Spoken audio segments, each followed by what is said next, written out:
একটা অস্ত্রের গায়ে আপনি দেখবেন যে মেড ইন অস্ট্রিয়া আছে, যেটাকে আমরা গ্লক পিস্তল বলি।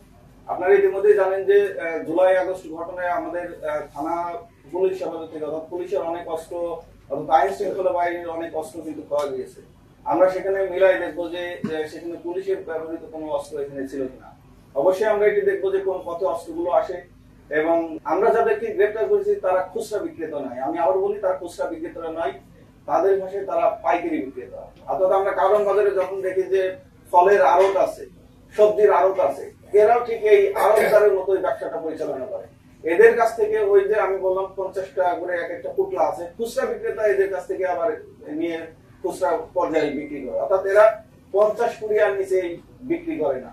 সুতরাং সার্বিক বিষয়টা আমরা মাদক এবং অস্ত্রের সকল বিষয়গুলো আমরা তদন্ত করে দেখবো। যেহেতু আমরা রিমান্ডের পেয়ার দিয়েছি আজকে, আমরা আশা করি পুলিশ হেফাজতে পাবো, পাইলে আমরা বিস্তারিত উদ্ঘাটনের চেষ্টা করবো।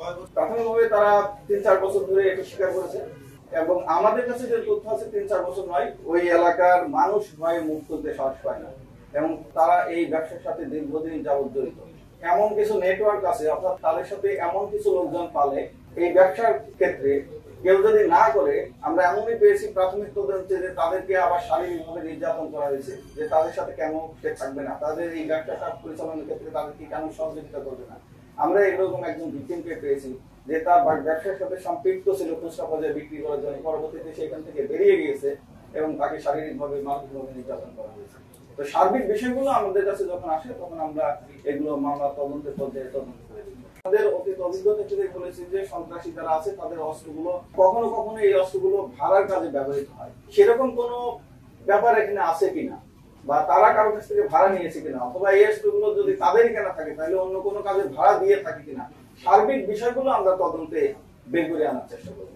সাম্প্রতিক সময়ে যে ক্লিন গুলো হয়েছে, সেই ক্লিন গুলো কিন্তু ঢাকা মহানগর গোয়েন্দা পুলিশ কিন্তু সফলভাবে প্রতিটি ঘটনা উদ্ধার করতে সক্ষম হয়েছে এবং অস্ত্র কিন্তু উদ্ধার করেছে।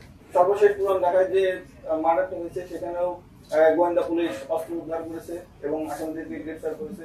আমরা গতকাল করলাম, এবং এর আগে যে নৃশংস হত্যাকাণ্ড হয়েছে সেটাও কিন্তু আমরা উদ্ঘাটন করেছি।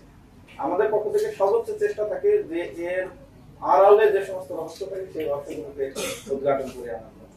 এদের নামে অস্ত্র মামলা আছে, দুটি করে অস্ত্র মামলা আছে, অস্ত্র মাদক মামলা আছে। এর আগে 2বার গ্রেফতার হয়েছে।